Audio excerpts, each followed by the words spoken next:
Everyone, I think we're live now.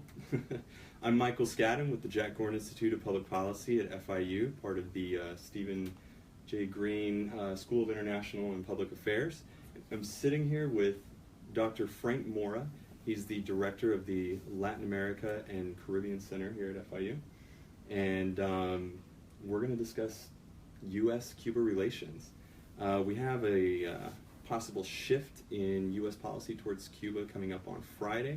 We're expecting an announcement from the presidential administration, and we're here to kind of talk about the current policies that are in place, what those have done, and what we might expect moving forward from Friday. So, Frank, can you give us a little background? Sure, absolutely. Thank you, Michael. Good to be with you. So, as you indicated, Friday, the president is coming to Miami to announce a policy change. At least that's what we're hearing. So, what can we expect from the president? So, there's sort of three broad scenarios or three options. One, he can basically keep what President Obama did on December 17, 2014, continue what the president did or do some very small symbolic changes. Second option is to do a sort of radical reversal of what President Obama did, which would take us pretty close to breaking diplomatic relations. And the third option is somewhere in the middle. We have to remember that President Trump made a kind of promise, even though his views on Cuba evolved over time. By the election, he had basically said down here in Miami that he was going to basically do a better deal and reverse what President Obama had done. That suggests a pretty radical turn, but we are hearing that in the sort of process of making policy and the interagency that they're going to try to find a middle ground to both satisfy the domestic politics on the one hand and show that the president is doing something on a campaign promise. So one of the things that we're likely to see, for example, is probably restrictions on travel. Certainly among Americans who had been, since President Obama's regulatory changes, have been allowed to travel to Cuba a little bit more freely than they did in the past. So that could be restricted, but that is not likely to have much of an impact on the Cuban economy as it is. Just a data point. Last year, 2016, 4 million tourists went to Cuba. Out of that 4 million, 15%, 1-5, were Americans and Cuban Americans. So it's not a significant part of the growth of tourism that we've seen in the last years. Now, if we're thinking in terms, though, of, let's say, America first, how much does that translate into as far as what U.S. businesses are making off of tourism in Cuba? So that's the part that doesn't make sense to me, right? Because over the years, in particular over the 2 years, because of this engagement and partly economic engagement, we have seen a growth in business, right? Not only tourism and airline companies, but in the agricultural sector. There are farmers in Arkansas and Iowa and other places who have seen their exports to Cuba grow. Now, they had been exporting before, I should say, but they have been growing even more. And those are generating jobs for Americans. And this is not a Democratic issue. This is a bipartisan issue. There are Republicans in that part of the country that are asking President Trump not to reverse what President Obama did. In fact, when President Obama made those policy changes, just about the only issue that you found Republicans supporting President Obama was on this policy change. And that was in part having to do with the impact, the positive impact that engaging Cuba could have on those farmers. It's not a huge part of their business, but it's a part of their business that seemed to be growing over time. Well, even if it's not a huge part, if I remember what I listened to this morning, it's over $1 billion that these farmers are generating off of whatever they're exporting to Cuba. Yeah. And from what I understand, they can still, if there's policy reversals that are going to happen, they would still most likely be able to export foodstuffs to Cuba. But the caveat to that is that makes it a lot more difficult if there's travel restrictions, because if these farmers or these business people in the agro sector aren't able to go and meet their contacts, these entities that they're exporting to, it becomes an issue. Yeah, there could always be exceptions to that, Michael. But see, there's the keys. On the one hand, President Trump may tell the farmers, I'm not going to change anything. You all can continue exporting to Cuba as much as you want. The only thing I'm going to touch is this travel thing of the cruise lines or the airline companies that have allowed a number of Americans, and by American tourism increased over 75% to Cuba over the last year. That's the part he's going to focus on. No, you can continue exporting to Cuba if you like. So he's going to maybe pick and choose which policies, and then come to Miami and say, and declare victory and go home and say that, promise made, promise kept, when in fact the impact is going to be insignificant. And it does change the dynamic in the relationship in ways that really doesn't help what was, I think, there's our objective in Cuba, which is to encourage peaceful democratic change. And one thing I just want to highlight, because I think this is important, Michael, is that the President and the Secretary of State have repeatedly, especially the Secretary of State, said that human rights and democracy are not going to be at the core of our foreign policy. These are values that are not going to stand in the way of pursuing interests. That is something that the Secretary of State very clear. So we've embraced dictatorships in the Philippines, in Turkey, of course, relationship with Russia, etc., in the Middle East, because we're just going to pursue our interests. We're going to set aside the issue. We're not going to tell people about human rights and democracy, except Cuba, right? Except Cuba. So the contradiction, not to say hypocrisy of it all, Right. suggests that this is pure domestic politics and has nothing to do with national interests or national security. Now, is it pure domestic politics, or is this really being driven by specific members of, say, the Cuban American community? Yeah, listen, other than the representatives or some representatives of the Cuban American community, there are no other constituencies in this country that are asking for policy reversal.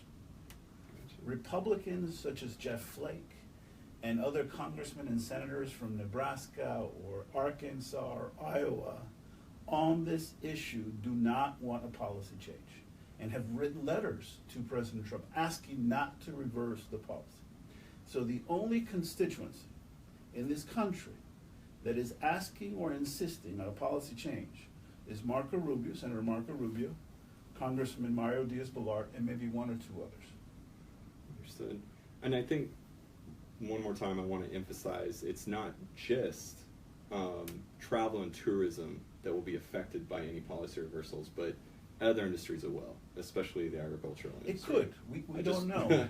I think we need to re-emphasize that a couple of times. But again, he could simply say, which would be, what would be the meaning of a policy reversal when you tell you can continue exporting whatever, doing business with the Cuban government or selling what you want, but travel, no, that part we're going to restrict. So he may pick and choose, right? But at the end of the day, what is the purpose of this?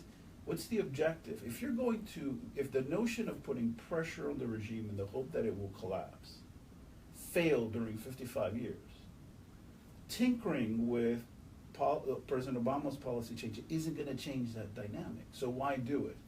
Now, you work with the Cuban Research Institute here, and you do a lot of polling of the Cuban American community. So what part of the community wants to stay on our current trajectory in terms of U.S. policy towards So Cuba? this is an important question I think people are not talking about. There have been a number of polls in the last 2 to 3 years, polls that FIU has taken, but there have been other Gallup and Morning Consult and others, where the data is clear.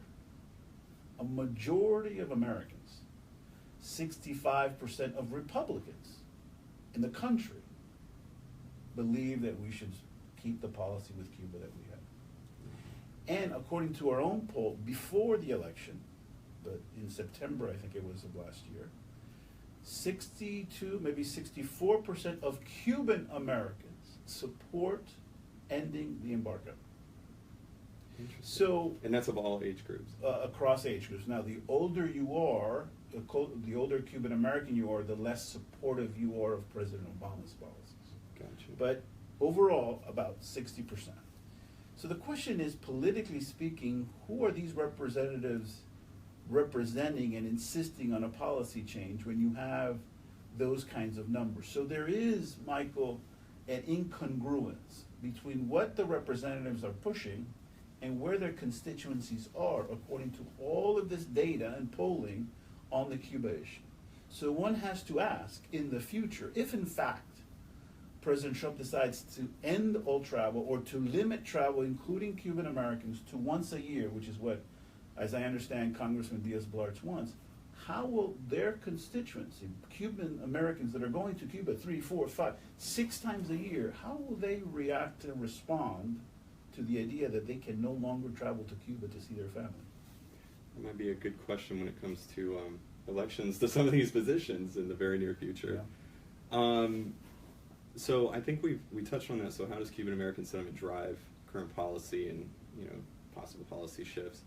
Something else I want to touch on. So going from how policy affects the private sector to how might policy affect our own geopolitical standing in the region, as it were. Mm-hmm. Can you touch on that a little bit? Are there other countries or entities that might be making overtures in anticipation of policy shifts? So this has been a discussion. I find it interesting that Republicans have for some time been concerned and criticized President Obama because Russians and others were making inroads into Cuba, right? Mm-hmm. They've been somewhat token inroads, but they have been making inroads. Well, now we're seeing a higher level of engagement on the part of the Russians in Cuba. In fact, Cubans are now sort of trying to not replace, but compensate for the loss of oil from Venezuela by providing it to the Cubans. Now, I don't know who's paying for that, but that's happening. Why aren't the Republicans talking about that now, right? Mm-hmm. They were so concerned about it before for much less. Why are they not so concerned now? So perhaps what Havana is doing is preparing for a possible sort of cut in relationship or significant break in relationship, and they're seeking other ways or other partners to compensate for their economic relationships or economic needs. So it's still too early to say, I'd say, but certainly the Cubans have for some time always working their options and will work with anyone as long as a country's willing to provide some economic support or financial support. And through that vacuum, some country will fall, right? Will try to fill it. And that's over a long period of time, not tomorrow, next day, I think should be a concern of the United States. Absolutely. I mean, without going too far down the rabbit hole on Russia, I mean, we already know that they've been engaging more over the last year other countries within the region, Yeah. In the Latin American Caribbean region. I think there's some, and not just economically or supporting infrastructure in the region like the Chinese do, Yeah. but we're talking about military cooperation in certain areas. Yeah. Am I correct? Yeah, that's correct. It's been modest.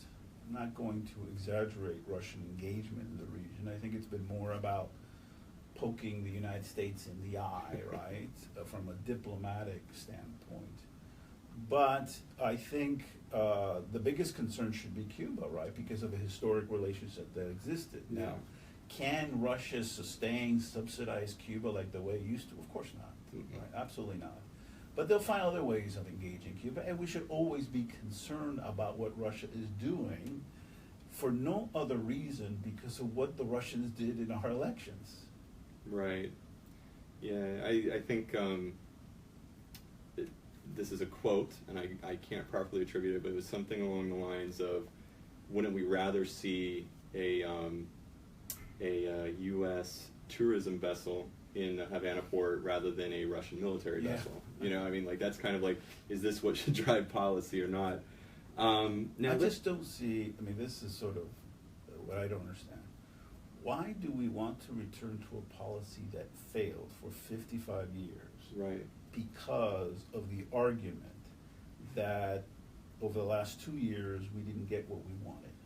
Well, what's interesting is a lot of our policymakers, including, I'm assuming, these 65% of Republicans that you mentioned, they recognize that not only did that policy fail over those 50, 60 years, it also only did damage to the Cuban people. Like, it really didn't do anything to the regime. Yeah. It didn't do anything as far as their human rights record. It did not cajole them into, you know, playing ball with the rest of the world. And Airbnb. So Cubans who have and do business or host folks through Airbnb, it was $40 million last year. $40 million. And that money went directly where? To those homes. And what the Trump administration is saying is, we don't want to help those people. Really? We're going to restrict the ability of those individuals who we're trying to help. That's the stated policy. We're going to actually impede them from making more money, allowing them to continue freeing themselves economically from the state. It's illogical. It doesn't make sense. And that's why I continue saying, despite all the evidence, this is now, once again, as it was back during the Cold War, become a domestic political issue, completely devoid from a rational, objective analysis of what is in our national interests. Well, from both a human rights perspective and a business perspective, or a private sector perspective, it seems like these policies of opening up Cuba have helped in terms of the expansion of the internet. You mentioned Airbnb. So now we have the tech sector that's moving in there. And if we're talking about, you know, $40 million that were being made off of Airbnb in Cuba, I mean, what does that translate into as far as U.S. jobs, the tech sector's access to the island? I mean, this is something else to explore. If your purpose is to help the Cuban people, let's set aside profit. Okay. You want to help the Cuban people. That is the objective. The way to help the Cuban people is not by taking money away from them. Right. Privately. Right. Because many of them, they make most of their money in the informal economy or in these homes that they rent out. That has freed them. Google has made modest investments that's created sort of Wi-Fi connectivity, not in massive scales, but modest. We should be encouraging that. We should be encouraging the way that Cubans receive information and communicate with one another. Yet we want to restrict that? Does that really make sense for anyone who wants to promote democracy in Cuba? I certainly don't think so. It certainly didn't work over those 60 years, and it certainly hasn't worked in... I mean, we have seen that when we can open up these economies, then there's this exchange of ideas, you know. I mean, now that we have the internet down there, we've seen a number, you know, any number of Cuban Americans that are now communicating directly with their families on a continuous basis. You know, sharing ideas, sharing thoughts, and exactly. You know, some people have said that there's a quiet revolution happening down there because of these policies. I think you're right. I think it's a mistake to say that the last 2 years has had no impact in Cuba. I think that's false. Now, did it have the desired outcome of bringing democracy? No, but one should not expect the policy change to bring that kind of dramatic transformational change on the island. But it's having an impact that's been growing, right? It's creating more spaces, more autonomous spaces from which Cubans can live and work from. Let's not close that. Let's continue encouraging that. But if President Trump comes down to Miami and says he's going to start cutting all of this, in a sense, you're not choking the regime, you're choking the possibility of Cubans controlling their destiny, not tomorrow, but over time. Very much so.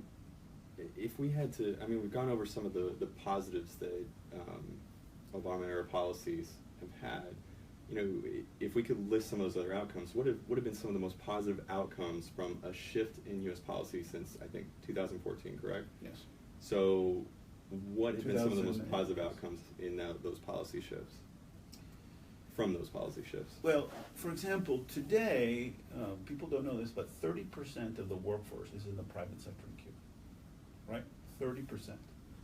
The goal is to continue expanding that, right? Now, I'm not saying that 30% is a result of Obama's change, but what it has done is that economic exchange has created the possibility where people can move into the private sector. It's expanding exponentially. It's expanding, right? We need to be growing that, not shrinking that. So that's on the one hand. So Google, I mentioned earlier, has some deals where they've created some Wi-Fi capacity, some server capacity. Well, we should be encouraging more of that, right? Not restricting or barring any of that. That's something that's happened over the 2 years. From a national security, there are 22 agreements between the United States and Cuba to deal with issues of common interest, not just interest to Cuba or not just interest to the United States, common interest, whether that's aviation, that is drug trafficking, that is communication, mail service, science, joint science exploration, a number of areas where we are working together, but I want to emphasize this, for mutual interest. It is in our national interest, in some cases national security interest, to work jointly on these areas. We're not giving anything to them. It's reciprocal, right? Exactly. So, and these things continue to this day, although those negotiations have ended. So, it's only been going on for 2 years. So it's just you're not going to see major changes overnight, but it's begun a process that you're moving in the right direction. And you're going to constrain that because you're going to go back to a policy that didn't work for 55 years. Right. And when it comes to national security, I mean, can we expect that certain national security advisors who have experience in the region are probably pushing the administration towards continuing the policies as they are, considering that we have these agreements that you mentioned, including counter-drug operations, which is absolutely necessary. If There was a letter sent to President Trump by 17 retired flag officers, generals and admirals, basically asking President Trump not to reverse policy. And they're speaking strictly from a national security perspective, right? I think when you have that kind of group of people pushing that, you have farmers and pharmaceutical companies and agricultural companies pushing for that. You get all of these constituencies wanting to maintain what we've done over the 2 years. And then you have a constituency that doesn't really, in my view, represent the Cuban American community because of the polling data that I highlighted, but that is pushing the president to make the change. It doesn't make sense both from a political standpoint, domestic politics, and it certainly doesn't make any sense from a national security or national interest perspective. Well, it's a lose-lose for the island and for us versus a win-win, that we've been working on the last couple of years. Let's touch on one more thing, and I think that's something that's of interest to a lot of people, and that is medicine. So I know that there's a lot of cooperation now between the U.S. and Cuban researchers, and Cubans with the limited resources that they've had access to have made huge advances in specific areas. I think in cancer research and in diabetes prevention. But without getting too detailed on that, can you speak to that a little bit? Like, what has our cooperation been there, and has it benefited both of us? It hasn't been sort of joint research project. It's just been Cuban medicine to deal with some of these diseases, and what they're interested in is being able to have it approved in the United States. Right. And so that, as I understand, I'm not an expert on this, but I understand that process has moved forward. Now again, we don't know what President Trump will announce on Friday, right? Will the changes include what you're suggesting of possibly closing off of that level of cooperation? I don't know. Or will it just be kind of largely symbolic so that he can say, I did something, declare victory, and let's go home, right? Right. That's a possibility, and I'm not going to discard that. It seems to me that they're still in some ways debating what exactly they want to say or announce on Friday, because there are so many constituencies. Let me jump ahead and ask you, Frank, do you think that there's something that could be done that could satisfy the sentiments of those that have very oppositional feelings towards Cuba, whether it be the older generation or whoever it is, that's pushing for these policy reversals? Is there a way to address their sentiments and also continue forward with the policies that we have? Is there any happy medium there? It's how you shape the narrative. Okay. The president can shape the narrative, and he does often, right? Which is, he does this, but makes it look like he's doing this. And make people feel that he's done a lot, when in fact he hasn't done a lot. If he can if he shapes the narrative that way, then yes. Then we can pretty much continue what we're doing with very little changes to the policy. And I feel like probably those constituencies who have supported him in the expectation that he will do those changes will have no other option than to say, I congratulate the president for reversing policy when in fact it's not, because they have no other place to go politically. So they have to embrace whatever the president says, because if they criticize the president, then they'll be, pretty much alone. So they'll embrace and say, or maybe they'll say, well, this is the first step. We're going to see how the Cubans respond, and if there's not a correct response from them, then maybe we will ramp it up. There's different ways you can wrap this thing, but rhetoric will be important. So we'll see how far he goes. But I doubt very much he'll go very far. Okay. Before we get into anything else, if there's any questions from the audience, go ahead and send them now. We'll probably do about 5 minutes worth of those when we have the opportunity. If anyone wants to ask anything of Dr. Mora, since we do have him, we have him captive here, and he is an expert in a number of areas. Actually, like your background, I didn't get much into it, but you have served as a.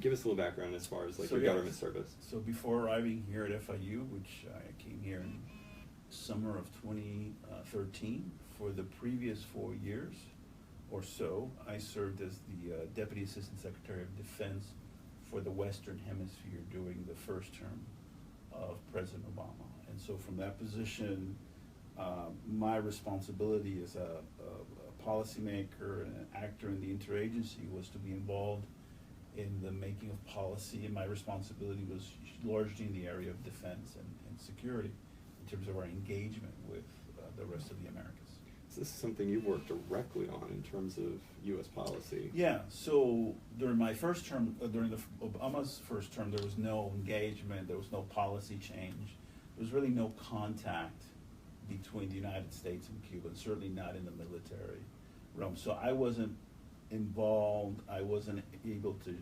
participate in the process of that change, which came about, 2 or 3 years after I had left the Pentagon. Interesting. How's that experience sort of informed what you feel about policy now? Yeah, I've thought a lot about that since since leaving.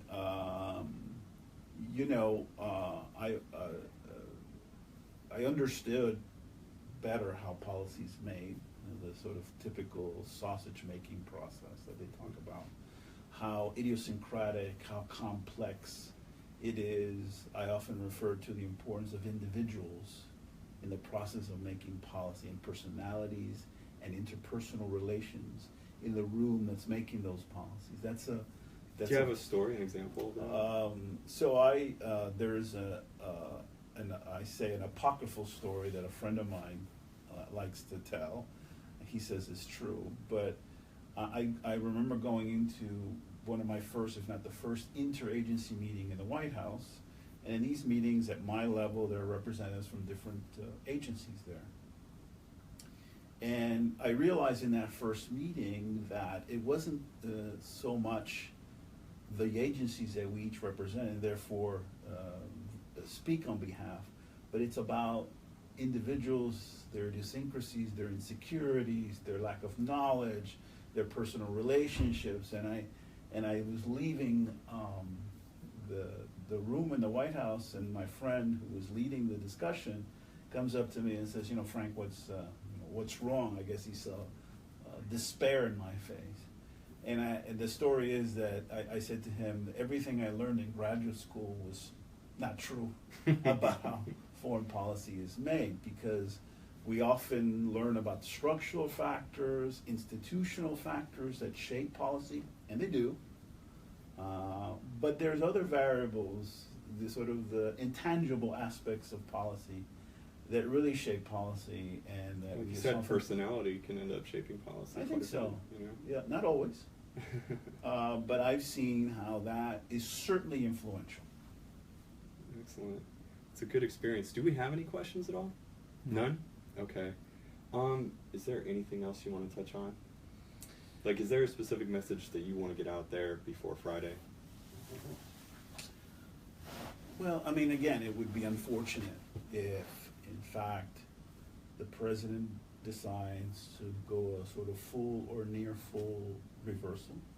There would be costs, not just to companies, airlines, and cruise lines, but farmers and large and small agricultural companies and pharmaceutical companies. But we're losing an opportunity to continue influencing the situation in Cuba. Yeah. Right?